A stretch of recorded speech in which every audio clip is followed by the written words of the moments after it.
नमस्कार दोस्तों, चलिए जानते हैं हरियाणा की 50 फटाफट बड़ी खबरों को सिर्फ 10 मिनट में। लेकिन उससे पहले यह वीडियो आप किस जगह से देख रहे हैं हमें कमेंट में जरूर बताएं। मुख्यमंत्री नायब सैनी ने आज पेंशन भोगियों और फसल बीमा लाभार्थियों के लिए बड़ी राहत दी है। सरकार ने डीबीटी के जरिए करीब 1884 करोड़ रुपए सीधे लोगों के बैंक खातों में भेज दिए हैं। इससे लाखों परिवारों को आर्थिक सहारा मिलेगा और किसानों को भी नुकसान के बाद तुरंत मदद मिल पाएगी। हरियाणा सरकार अब सौर ऊर्जा को तेजी से बढ़ाने की तैयारी में है। सरकार का लक्ष्य रखा गया है कि मार्च 2027 तक प्रदेश के करीब 2,22,000 घरों की छतों पर सोलर पैनल लगाए जाएं। इससे बिजली बिल कम होगा और लोगों को साफ ऊर्जा का फायदा भी मिलेगा। सरकार ने यह भी फैसला लिया है कि आने वाले समय में सभी सरकारी इमारतें, स्कूल और पंजीकृत गौशालाएं सौर ऊर्जा से चलेंगी। 2026-2027 तक इन्हें पूरी तरह सोलर पावर पर शिफ्ट करने की योजना बनाई गई है। इससे बिजली खर्च कम होगा और पर्यावरण को भी काफी फायदा पहुंचेगा। हरियाणा विधानसभा में गेस्ट टीचर्स और एक्सटेंशन लेक्चरर्स के लिए भी बड़ा फैसला लिया गया है। अब उन्हें हर महीने करीब 57,700 रुपये मानदेय मिलेगा और नियमित कर्मचारियों की तरह डीए भी दिया जाएगा। लंबे समय से मांग कर रहे शिक्षकों के लिए यह फैसला काफी राहत देने वाला माना जा रहा है। नई खेल नीति के तहत खिलाड़ियों को सरकारी नौकरियों में बेहतर मौका देने की तैयारी है। सरकार ने 2026 की भर्तियों में पदक विजेताओं के लिए 3% आरक्षण का नोटिफिकेशन जारी कर दिया है। इससे राज्य के खिलाड़ियों को खेल के साथ करियर बनाने में भी मदद मिलेगी। गुरुग्राम के सिधरावली गांव में एक बड़ा हादसा हो गया। यहां निर्माणाधीन हाउसिंग प्रोजेक्ट की दीवार अचानक गिर गई। मलबे में कई मजदूर दब गए। रेस्क्यू टीम लगातार काम कर रही है और अब तक 7 शव निकाले जा चुके हैं, जबकि कुछ लोगों की तलाश अभी भी जारी है।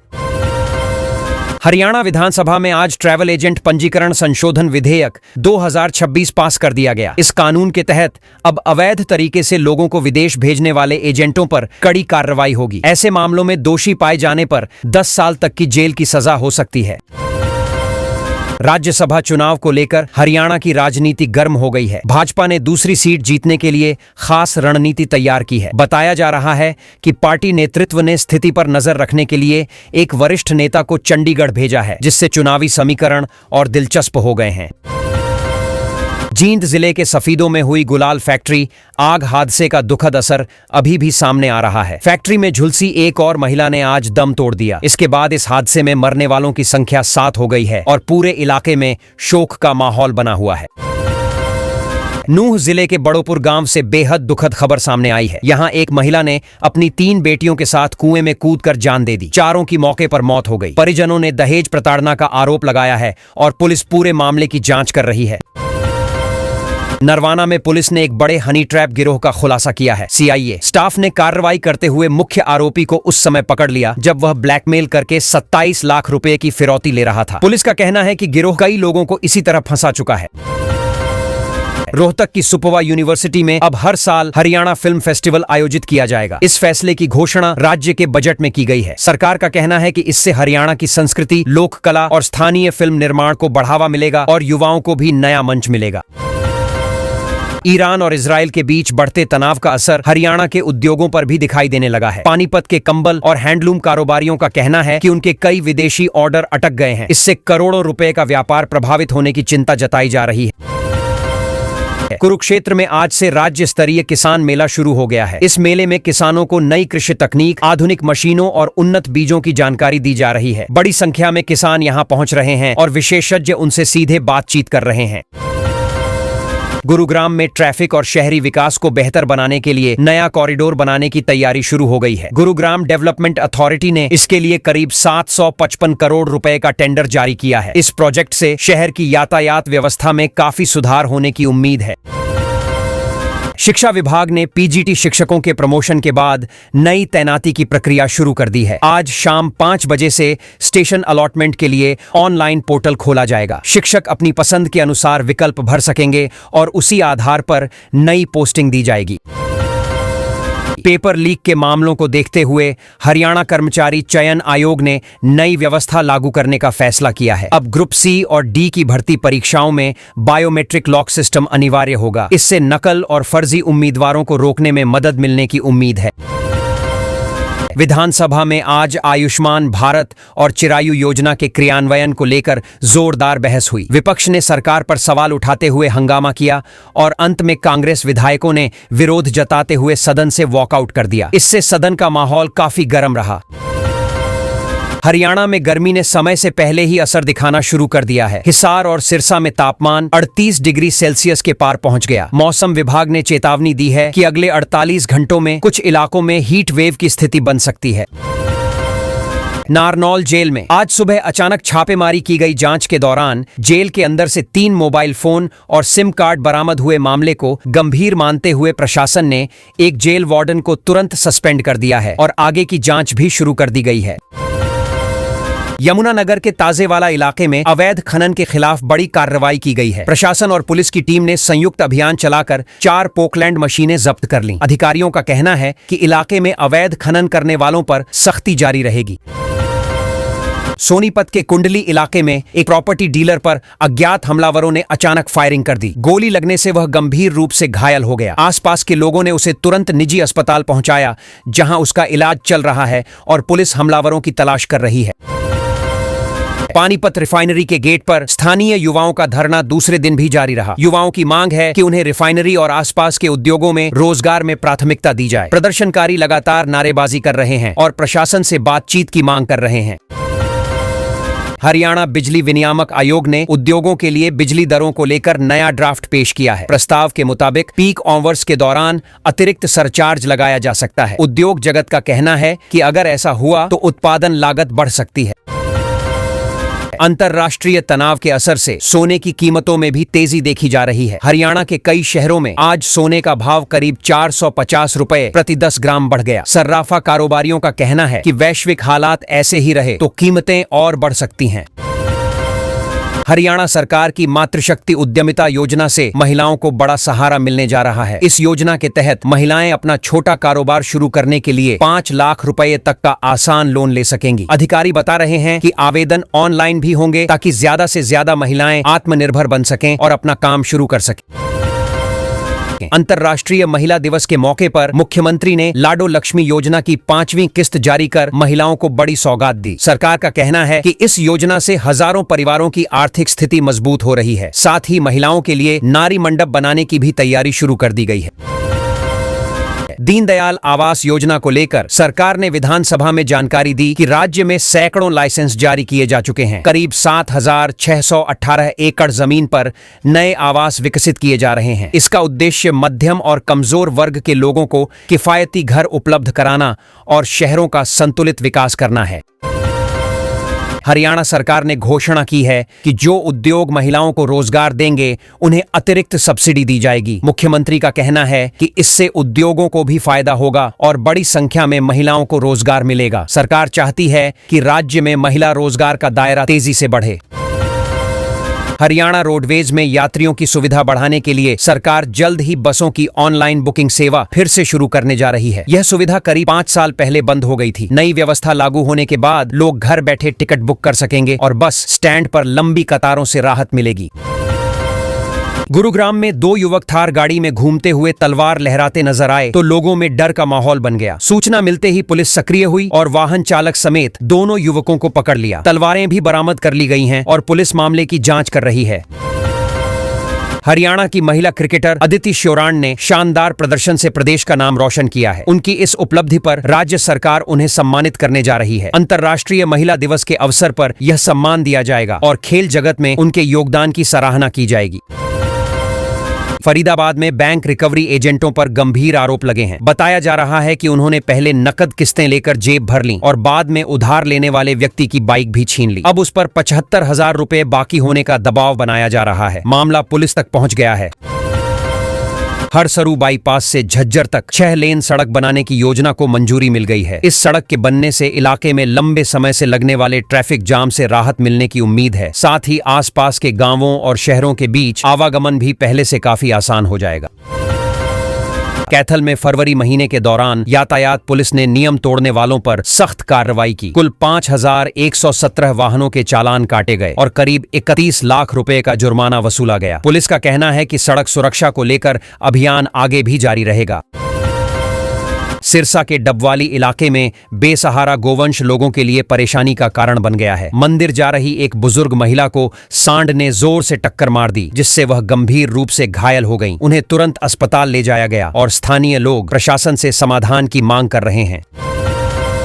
सिरसा रेलवे स्टेशन पर यात्रियों की सुविधा के लिए नया फुट ओवर ब्रिज बनाया जा रहा है। काम तेजी से चल रहा है और जल्द ही यह तैयार हो जाएगा। हालांकि इलेक्ट्रिक सीढ़ियों का निर्माण थोड़ा समय ले सकता है, लेकिन स्टेशन पर भीड़ को नियंत्रित करने में इससे मदद मिलेगी। फतेहाबाद के सरकारी अस्पताल में जल्द ही ऑटोमेटिक एक्सरे मशीन लगाई जाएगी। इससे मरीजों को बड़ी राहत मिलने की उम्मीद है, क्योंकि रिपोर्ट मिनटों में मिल सकेगी। अभी तक लोगों को जांच के लिए लंबा इंतजार करना पड़ता था, जिससे इलाज में भी देरी हो जाती थी।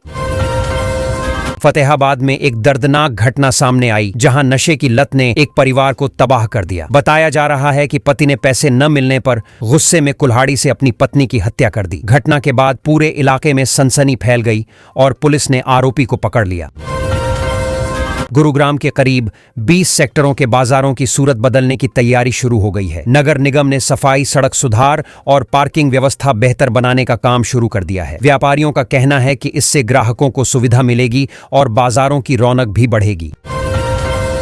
गुरुग्राम देश के प्रदूषण वाले बड़े हॉटस्पॉट में शामिल हो गया है। यहां वायु गुणवत्ता सूचकांक कई बार खतरनाक स्तर तक पहुंच रहा है। विशेषज्ञों का कहना है कि वाहनों की संख्या, निर्माण कार्य और धूल प्रदूषण इसके बड़े कारण हैं, जिन्हें नियंत्रित करना जरूरी है। हिसार में गर्मी बढ़ने के साथ ही पानी की मांग भी तेजी से बढ़ गई है। जल विभाग के अनुसार रोजाना करीब 50 लाख लीटर अतिरिक्त पानी की खपत दर्ज की जा रही है। अधिकारी लोगों से पानी बचाने की अपील कर रहे हैं, ताकि गर्मियों में संकट न बढ़े। महिलाओं की उपलब्धियों पर बोलते हुए सामाजिक कार्यकर्ता सुमन सैनी ने कहा कि आज हरियाणा की बेटियां दुनिया भर में प्रदेश का नाम रोशन कर रही हैं। खेल, शिक्षा और प्रशासन जैसे क्षेत्रों में उनकी सफलता से राज्य की पहचान मजबूत हुई है।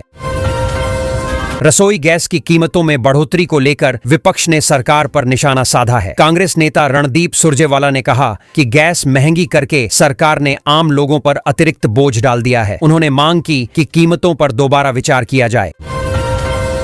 महिला दिवस के मौके पर हरियाणा में कई जगहों पर खास कार्यक्रम आयोजित किए गए। बड़ी संख्या में महिलाओं ने स्वैच्छिक रक्तदान किया और समाज सेवा का संदेश दिया। आयोजकों का कहना है कि महिलाओं की भागीदारी समाज को सकारात्मक दिशा देती है।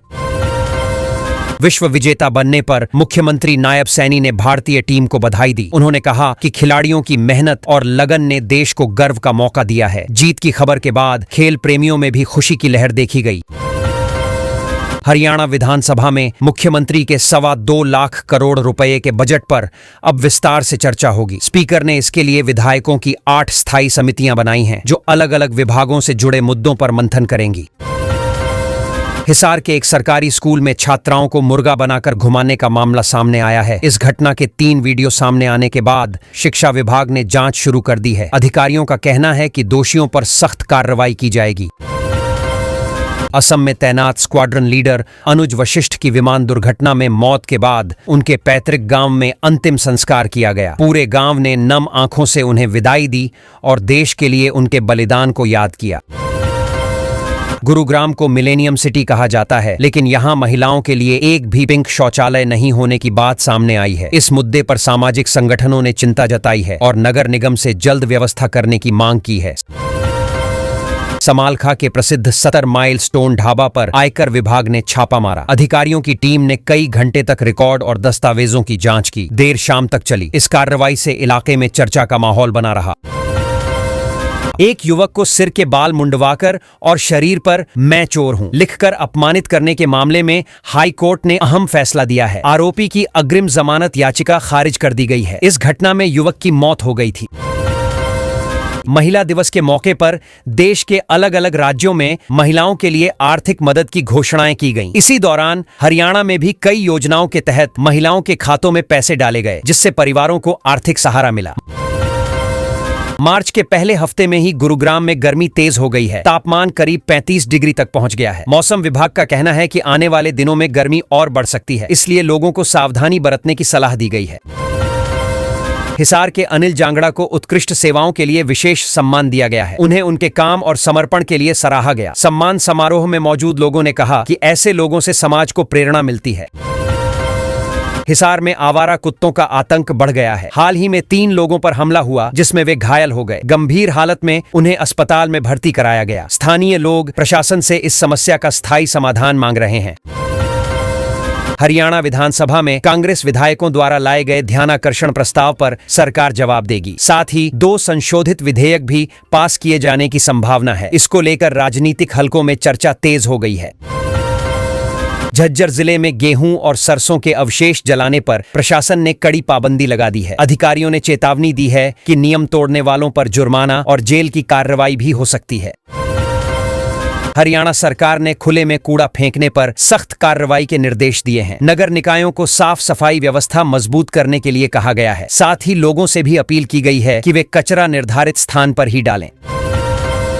फतेहाबाद में वामपंथी दल माकपा आक्रोश रैली की तैयारी में जुट गया है। पार्टी 10 तारीख से जनसंपर्क अभियान चलाएगी और 8 गांवों में सभाएं आयोजित करेगी। नेताओं का कहना है कि जनता के मुद्दों को जोरदार तरीके से उठाया जाएगा। गुरुग्राम और आसपास के इलाकों में ट्रैफिक की समस्या लगातार बढ़ रही है। इसी वजह से सरकार नई सड़कों और बाईपास परियोजनाओं पर तेजी से काम कर रही है ताकि शहर में जाम की स्थिति कम की जा सके। खाटू श्याम मंदिर में वार्षिक उत्सव को लेकर भक्तों में भारी उत्साह देखा जा रहा है। मंदिर परिसर को सजाया गया है और बड़ी संख्या में श्रद्धालु पहुंच रहे हैं। प्रशासन ने भीड़ को संभालने के लिए विशेष इंतजाम किए हैं। कैथल और आसपास के क्षेत्रों में पुलिस ने सड़क सुरक्षा को लेकर विशेष अभियान चलाया है। हेलमेट और सीट बेल्ट नहीं लगाने वालों पर कड़ी कार्रवाई की जा रही है ताकि दुर्घटनाओं को कम किया जा सके। गुरुग्राम में बाजारों के सौंदर्यीकरण के साथ साथ पार्किंग व्यवस्था सुधारने की भी योजना बनाई गई है। नगर निगम का मानना है कि इससे लोगों को खरीदारी के दौरान बेहतर सुविधा मिलेगी और ट्रैफिक भी कम प्रभावित होगा। प्रदेश में बढ़ते प्रदूषण और गर्मी को देखते हुए पर्यावरण विशेषज्ञों ने पेड़ लगाने और धूल नियंत्रण जैसे कदमों पर जोर दिया है। उनका कहना है कि अगर समय रहते कदम नहीं उठाए गए तो आने वाले वर्षों में स्थिति और गंभीर हो सकती है। पीएम कुसुम योजना के अंतर्गत किसानों को 7.5 हॉर्स पावर के सोलर पंप पर 75% तक सब्सिडी दी जा रही है। आज से नए आवेदन शुरू हो गए हैं। इससे किसानों की बिजली लागत काफी कम होगी और सिंचाई करना आसान बनेगा, खासकर उन इलाकों में जहां बिजली की कमी अक्सर खेती को प्रभावित करती रहती है। प्रदेश सरकार ने अमरूद और किन्नू की बागवानी को बढ़ावा देने के लिए किसानों को 20,000 रुपए प्रति एकड़ की सहायता देने का फैसला किया है। यह राशि सीधे खाते में भेजी जाएगी ताकि किसान बाग लगाने में हिचकिचाए नहीं और धीरे धीरे पारंपरिक खेती से हटकर ज्यादा कमाई वाली फसलों की ओर बढ़ सकें।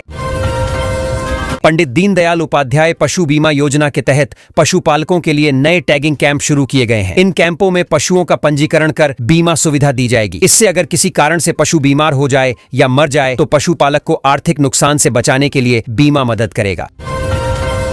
हर घर नल से जल योजना के तहत आज 50 नए गांवों को पूर्ण संतृप्त घोषित किया गया है। अब इन गांवों में हर घर तक नल से साफ पानी पहुंच रहा है। इससे खासकर महिलाओं और बच्चों को काफी राहत मिलेगी क्योंकि पहले उन्हें दूर से पानी लाना पड़ता था।